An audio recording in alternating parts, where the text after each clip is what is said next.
On social media, a person claiming to be a nurse told their story of what it's like on the inside of St. David's South Austin Medical Center during the pandemic. That nurse claims intensive care unit beds are full, the morgue is full, and the situation is, quote, not good. KVUE's Mike Marut talked with the chief medical officer of the hospital today to get a more clear picture of what's going on there.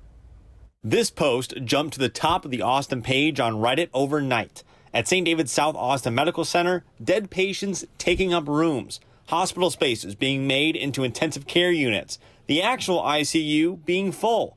The hospital's medical director says some of that is true. We are currently using our intermediate care unit to house patients. But intermediate care is not intensive care.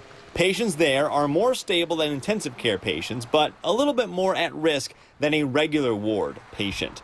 St. David's South Austin allows the ICU staff to see intermediate care COVID-19 patients, but they're not creating more ventilators to place in the intermediate care rooms. In terms of COVID-19 patients having to double up in rooms, Dr. DeVry Anderson says if they do, it's only temporary. We may, for short periods of time, have two patients in the same space, in large spaces that are able to accommodate multiple patients until a room is cleaned or turned over or cleared so that we can then place the patients in the rooms that are appropriate for the care level that they need. Typically, cleaning, turning over, or clearing a room takes a few hours. And finally, in terms of morgue space, the hospital can only house 2 patients who have died at a time in the morgue.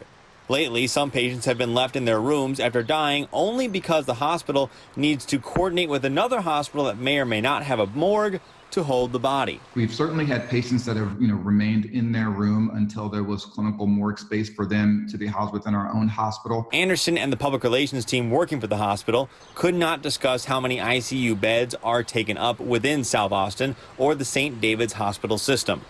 Reporting in Austin, Mike Marut, KVUE News.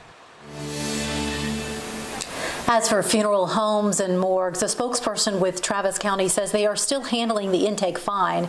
However, out of an abundance of caution, the county is in the process of getting 3 refrigerated trucks to prepare in case there is a surge in COVID-19 deaths.